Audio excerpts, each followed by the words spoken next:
ونحن نسير قدما في طريق رسمه لنا الله.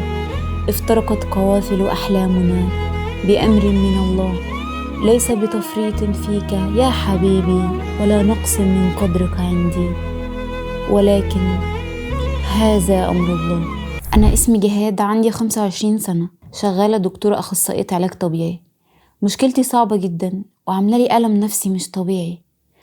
بابايا مهندس بترول وماما شغالة مدرسة، والظروف الحمد لله كويسة. عندي أخ أصغر مني ب5 سنين. مشكلتي بدأت من أولى جامعة. حبيت واحد من الصعيد، احنا ساكنين في شقة في برج يعني في اسكندرية، وجارتنا كانت خالته، فكان دايما بيجي يزورها، وانا منتقبة من زمان، من وانا في تالتة اعدادي تقريبا، لحد الآن لسه لابساه والحمد لله. الشاب ده اللي بتكلم عنه اسمه أحمد. في مرة كنت نازلة على السلم، كنت رايحة الجامعة عادي، رجلي اتكسرت وكل الحاجات اللي كنت شايلها وقعت مني. محدش في البيت عندنا كان موجود، لأن وقتها بابا كان دايما مسافر بحكم شغله، وماما كانت في شغلها، واخويا كان عنده درس. أحمد كان نازل بالصدفة وشافني، ما بقاش عارف يتصرف ازاي. أنا واقعة قدامه على الأرض وهو عايز يساعدني، وفي نفس الوقت مش راضي يلمسني لأني منتقبة.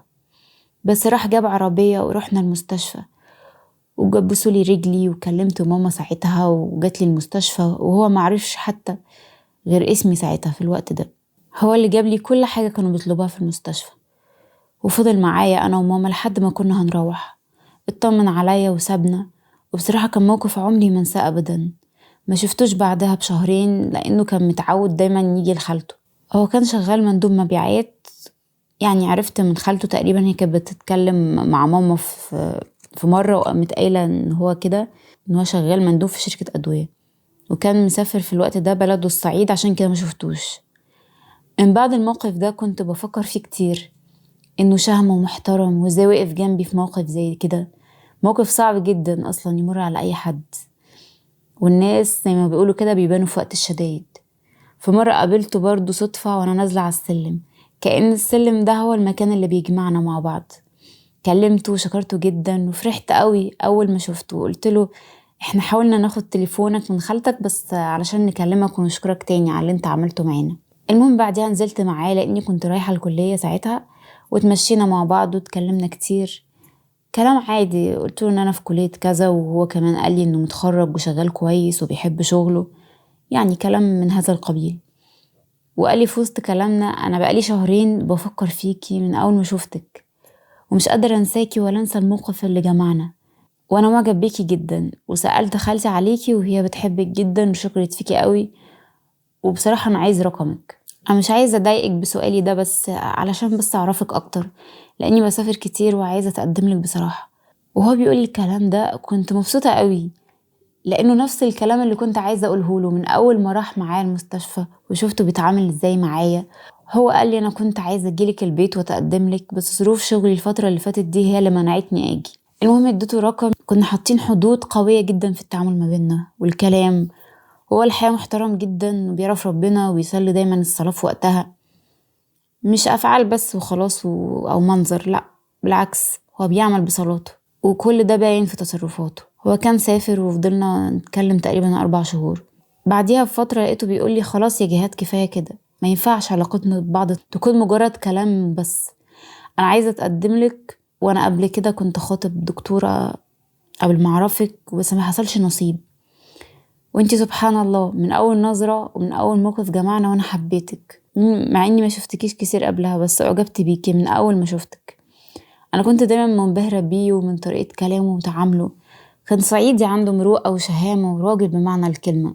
هو قال لي اديني رقم والدك وحددي لي ميعاد معاهم، وانا هقول لخالتي برضو تقول لمامتك. استنيت بابا ينزل اجازة وجه، وقلت له مع اني كنت مكسوفة جدا بصراحة اني احكي معاه او اكلمه في تفاصيل زي كده. قال لي انت لسه صغيرة وبدري عليكي الكلام ده، وجامعتك وما ينفعش. المهم قعدت اقنعهم كتير اتخطب 2 سنين، وكنت مصرة على كده علشان يكون في حاجة تربطنا ببعض بشكل شرعي، مش نتكلم مع بعض كده وخلاص. هو اتكلم مع بابا وقرينا فاتحة الحمد لله، واتفقنا على ميعاد الخطوبة. بس قبل الخطوبة حصل موقف لخبط حياتنا.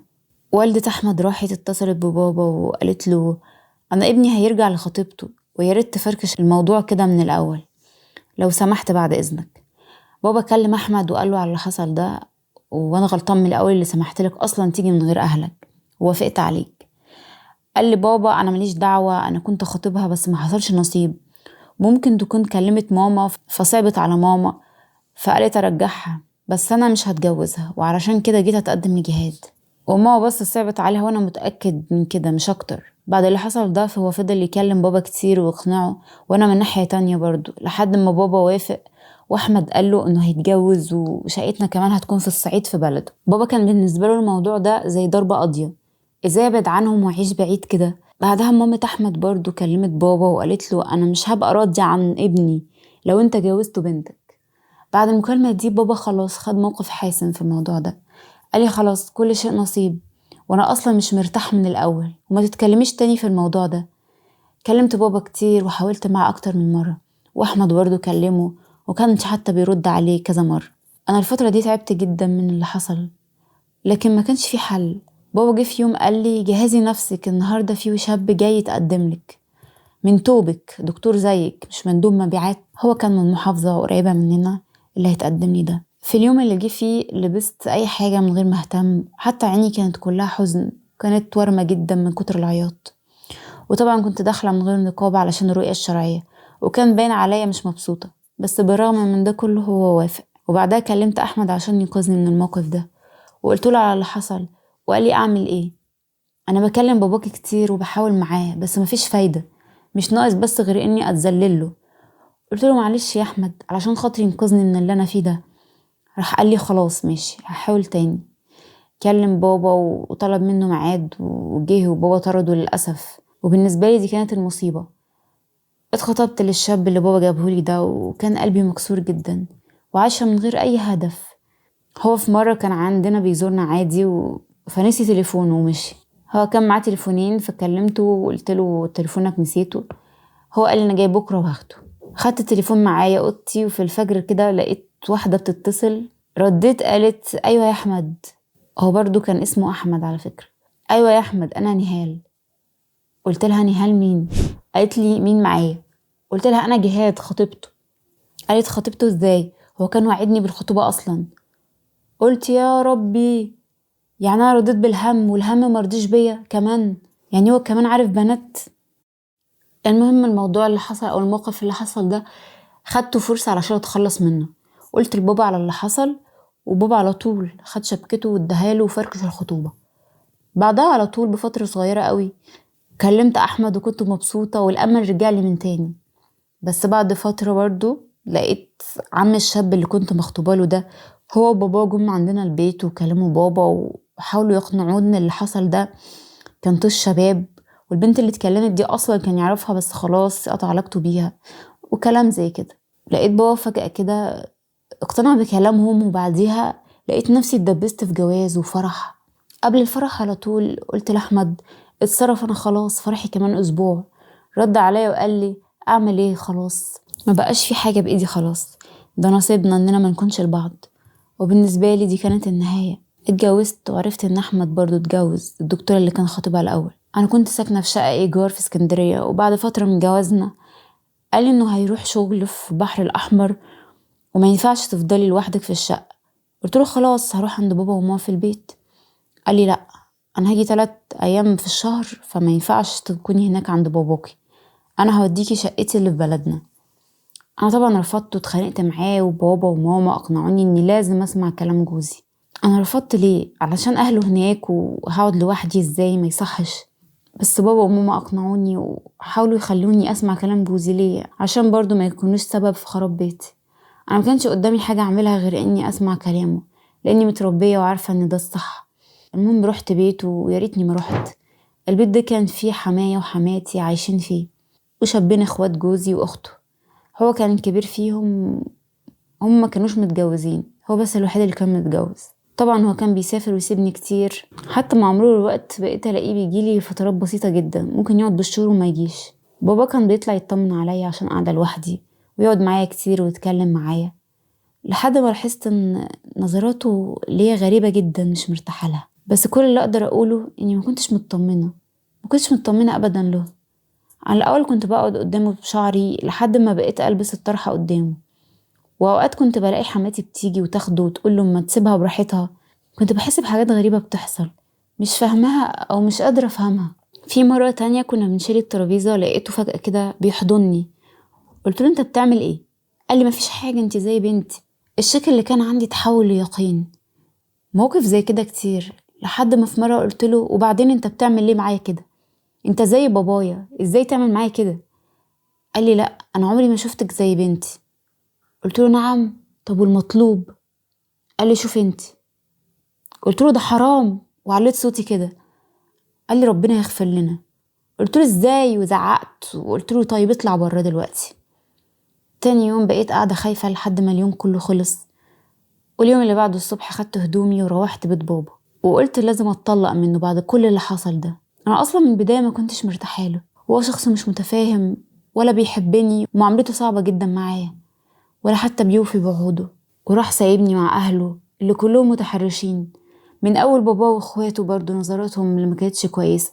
انا طالبة الطلاق. قلت لبابا انت ما ترضاش لبنتك طبعا انها تموت منتحرة بعد كل اللي حصل معايا ده، انا خلاص تعبت نفسيا.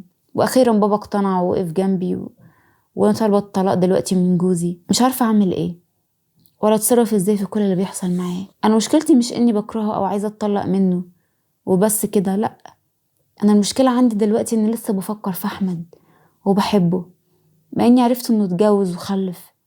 انا بقاوم نفسي كتير اني اتكلم معاه او ابعتله، مش علشان وقعت مع واحد مش مناسب ليا، الموضوع اني لسه بحبه وحاسة نفسي مريضة بيه. هو له مكانة كبيرة جدا في قلبي وانا بعترف بكده ومش قادرة اخرجه من حياتي.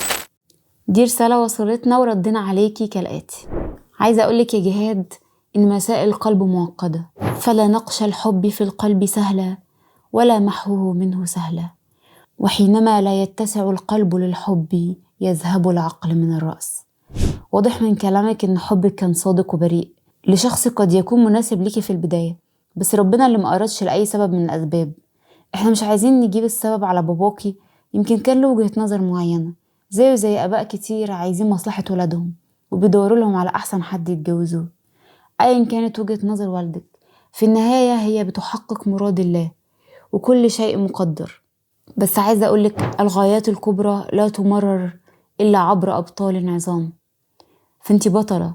واضح من كلامك وشخصيتك إنسانة صاحبة خلق ودين ومبدأ وعلم، يعني دكتورة ما شاء الله عليكي. قبل ما أقولك رأينا في مشكلتك عايزة أقولك اصبري، انتي صح ومش عيب انك تحبي، ومش سهلة أبدا انك تنسي حد خد من وقتك وحبتيه واديتيله كل مشاعرك.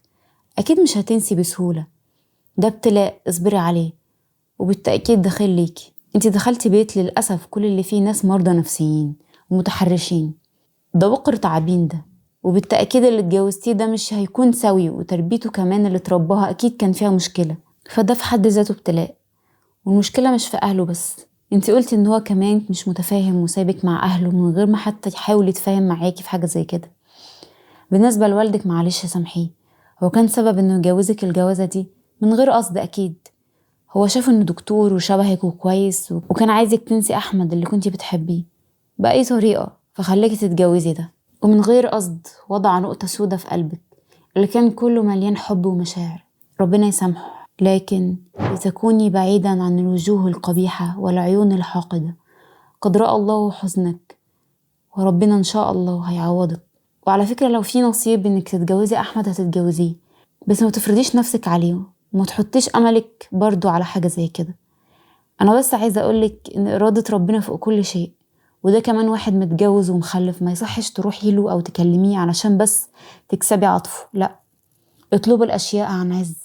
لو هو جالك ساعتها استفتي قلبك، لو ما كانش كده لا خلاص، واحنا بننصحك ان البداية ما تكونش من عندك. بالنسبة للراجل اللي اتجوزتيه ده بننصحك طبعا ما تكمليش معاه، والحمد لله ان ما حصلش حمل، ولو حتى حصل برضو كنا هننصحك تسيبيه. ما ينفعش تكملي في بيت موبوء زي ده، النار تحرق حيث تقع. كان نفسي اقولك ان ربنا يجمع ما بينك انتي واحمد على خير، بس مش لازم كل حاجة نفسنا فيها او حابينها تحصل. الوضع اختلف دلوقتي وان شاء الله ربنا هيعوضك بالاحسن والاجمل. استعيني بالصبر زي ما ربنا امرنا، وان شاء الله لو في جديد كلمينا وطمنينا عليكي. عايزه اقول في النهايه ربنا يفرح كل القلوب يا رب، وربنا يلهمنا جميعا الصبر على الشدائد. شكرا لكم، واشوفكم في حلقة جديدة وحكاية جديدة من حكايات مريم.